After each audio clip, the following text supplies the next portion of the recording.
Os carros elétricos nunca foram viáveis e provavelmente nunca serão. Não é novidade para ninguém a acirrada competição entre os carros elétricos e os convencionais carros a combustão. Por um lado, os veículos elétricos são mais silenciosos, mais confortáveis, exigem menos manutenção, são mais eficientes e supostamente mais ecológicos. No entanto, enfrentam desafios como a menor autonomia, dificuldade no reabastecimento e preços nada acessíveis. Mas, diferente do que está subentendido, não estamos diante de um dilema contemporâneo, mas sim de uma discussão que se estende por pelo menos 140 anos. E não, os carros elétricos não são uma revolução do século XXI. O primeiro modelo elétrico funcional foi criado em 1889, apenas alguns anos após os veículos a combustão. E naquela mesma época, os carros elétricos já apresentavam as vantagens e desvantagens dos modelos atuais, e todo o debate moderno já se fazia presente. Lobbies foram criados para ambos os lados e questionamentos sobre qual tecnologia representaria o futuro começaram a surgir. Durante muito tempo, o carro elétrico sempre foi divulgado como sendo somente uma suposta solução ecológica inconveniente para o carro a combustão. Mas, com a chegada da Tesla, tudo isso mudou. Os elétricos agora eram rápidos, com design agressivo e com um nível de tecnologia nunca antes visto. As coisas deixaram de ser simplesmente uma questão de quem polui menos e sim de qual realmente era tecnicamente superior. Os modelos mais novos são extremamente rápidos, principalmente de arrancada. Não é incomum vermos elétricos utilitários fazendo de 0 a 100 em menos de 3 segundos, o que é basicamente o desempenho de carros exóticos como Lamborghinis e McLarens. O motor não é necessariamente limitado a somente uma unidade central. Ele pode se distribuir em até 4 modos individuais atrelados diretamente às rodas, permitindo com que cada uma gire de maneira independente sem a necessidade de diferenciais e uma caixa de transmissão. Os carros elétricos acabam por ostentar um centro de gravidade extremamente baixo, devido principalmente ao fato de que todas as células da bateria ficam alojadas no assoalho. Isso afeta diretamente a velocidade de tangência do veículo, permitindo que o mesmo alcance maior velocidade de curva com menos rolagem da carroceria. Chega a ser inacreditável os níveis de eficiência de um motor elétrico. Um motor a gasolina alcança em média uma ridícula taxa de eficiência de no máximo 20 a 30%. Isso quer dizer que de todo o combustível queimado na câmara de combustão, cerca de 75% da energia emanada é perdida na forma de calor ou atrito mecânico, enquanto somente uma fração é transformada em trabalho útil. Por outro lado, os motores elétricos modernos alcançam taxas de mais de 90%, ou seja, praticamente não há desperdício energético. A energia que chega ao motor é completamente transferida à roda. Apesar do visual futurista que o carro elétrico ostenta, o seu projeto é muito mais simples do que os carros convencionais. Vários itens como motor de arranque, radiadores, bomba de óleo, conjunto de direção hidráulica, caixa de marcha, diferencial, bomba de combustível, tanque de combustível, escapamento, catalisadores, velas e bobinas de ignição simplesmente não existem, o que torna a manutenção muito mais amena e esporádica. Mas, descrevendo dessa forma, o carro elétrico apresenta ser uma opção unânime sobre o concorrente. Então, por que motivo o carro elétrico nunca vingou? A resposta é simples: autonomia e reabastecimento. Embora os fabricantes afirmem que seus veículos têm cerca de 200 km de autonomia com uma única recarga, diversas experiências mostram que esses números raramente são alcançados na prática. E, considerando que a menos que você mora na Califórnia, os pontos de recarga rápida são praticamente inexistentes, e uma recarga em tomada convencional pode levar mais de 10 horas para alcançar a carga completa, o que acaba se tornando um inconveniente.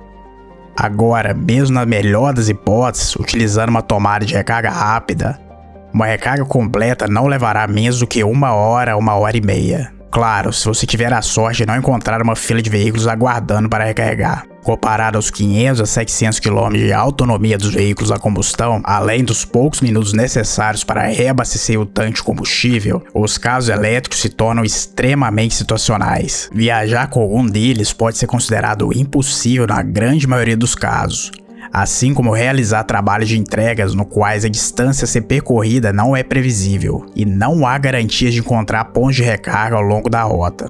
Em resumo, qualquer atividade que vá além da ida e da volta do trabalho ou de pequenas deslocações dentro da cidade pode se tornar uma verdadeira dor de cabeça.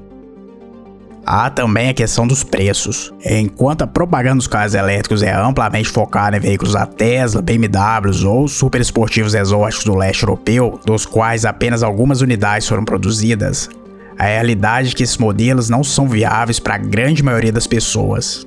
99% da população não tem quaisquer condições de pagar mais de R$500 mil por um Tesla. E mesmo quando consideramos as opções de entrada, elas custam de 2 a 3 vezes mais que os carros similares à gasolina. Isso apesar dos significativos incentivos fiscais oferecidos pelos governos às montadoras. Os carros elétricos ainda não conseguem competir comercialmente com os tradicionais e supostamente ultrapassados veículos movidos a petróleo. O clima está se aquecendo a cada ano que passa e as consequências do efeito estufa não podem mais ser ignoradas. Os níveis de emissões precisam ser atenuados e o primeiro culpado a ser colocado em linha são os veículos movidos a petróleo. Todos os anos, os veículos de combustão interna despejam mais de 6 milhões de toneladas de CO2 na atmosfera, contribuindo significativamente para o aquecimento global e as mudanças climáticas. Esse volume de emissões não só agrava o efeito estufa, mas também tem impactos negativos na qualidade do ar e da saúde humana. A transição para alternativas mais limpas, como veículos elétricos, então se torna a resposta ideal para mitigar esse problema e promover um futuro mais sustentável.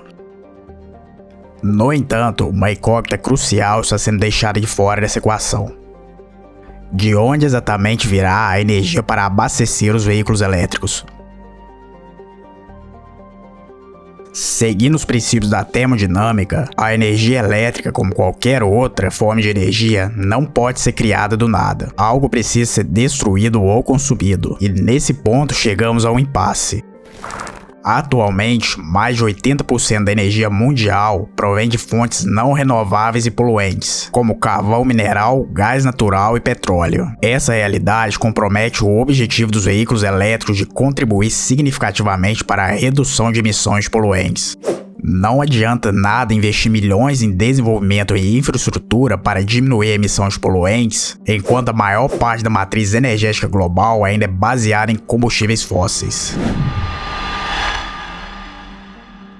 Muitos ainda debatem sobre o fato de que as usinas são significativamente mais eficientes energeticamente do que os motores encontrados nos veículos convencionais, e que, mesmo sob esse pretexto, os carros elétricos ainda poluiriam menos do que os convencionais. De fato, as usinas chegam a ter uma eficiência de 20 a 40% superior, mas essa eficiência adicional vem por terra por um fator: a perda energética por efeito Joule. É o fato que, por razões logísticas, a maior parte das usinas de geração de energia está situada a centenas de quilômetros dos centros urbanos. A energia gerada então tem que ser transmitida por longas distâncias através de cabos de alumínio ou materiais inferiores. A cada quilômetro percorrido em um cabo de alumínio, há uma perda energética de média de 0,2%. Isso significa que, em trajetos de várias centenas de quilômetros, essa perda pode anular completamente qualquer vantagem energética que a usina possa oferecer. E, ainda dentro da questão ecológica, um aspecto que sempre é menosprezado: como exatamente são produzidas as baterias elétricas? As baterias de íon de lítio utilizadas nos veículos modernos utilizam em sua fabricação uma série de metais nobres de difícil extração, como lítio, cobalto, níquel, manganês e o alumínio. Os impactos ambientais da mineração de qualquer um desses metais são devastadores, mas um deles em específico se destaca entre os outros pela brutalidade de seu impacto social: o cobalto.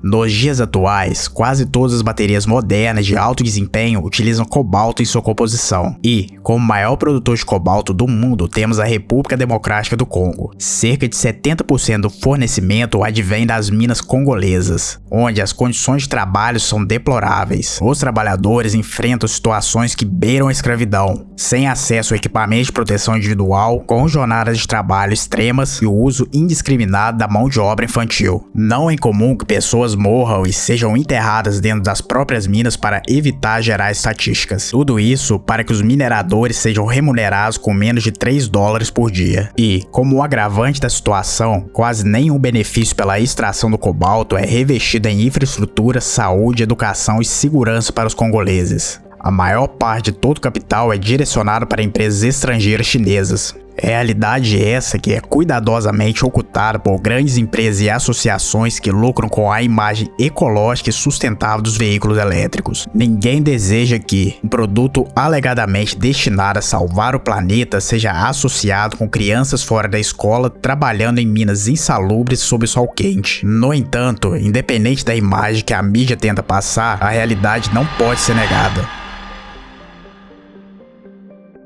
A tentativa de popularizar os veículos elétricos não é uma questão recente. Ao longo do último século, a indústria, a mídia e os governos têm trabalhado para promover esses automóveis. No entanto, apesar dos incentivos fiscais e das campanhas publicitárias, os veículos elétricos nunca conseguiram conquistar plenamente o mercado consumidor. A dificuldade de reabastecimento e a limitada autonomia continuam a ser fatores decisivos para os compradores. A menos que o consumidor tenha a possibilidade de manter mais de um veículo, ele tende a optar por modelos a combustão devido à sua maior versatilidade. Adicionalmente, existe uma discrepância significativa nos preços. Mesmo os modelos mais básicos, incluindo os chineses, são abruptamente mais caros que os convencionais carros a combustão. E na questão ecológica, é questionável a verdadeira sustentabilidade dos veículos elétricos. A pegada ambiental deles pode ser tão grande quanto, se não maior, do que a dos convencionais. Atualmente, a capacidade global para abastecer o planeta com energia limpa e renovável é insuficiente, e não há previsões concretas para a mudança desse cenário. Portanto, não adianta ter uma frota de automóveis com zero emissão de carbono se a energia que os abastece é proveniente de usinas a carvão. A seriedade da discussão em questão ganha ainda mais relevância à luz de notícias como esta.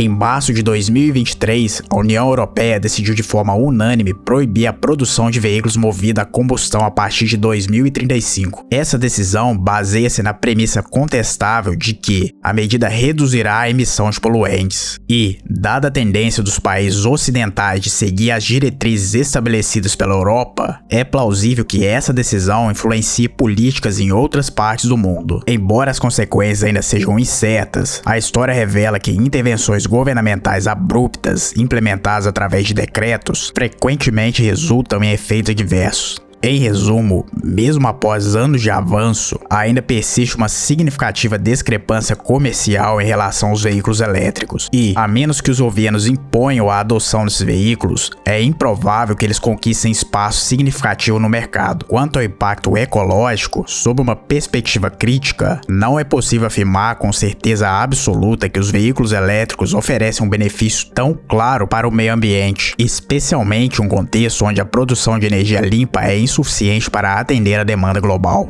Agora, se o carro elétrico é o futuro ou não, somente o tempo dirá.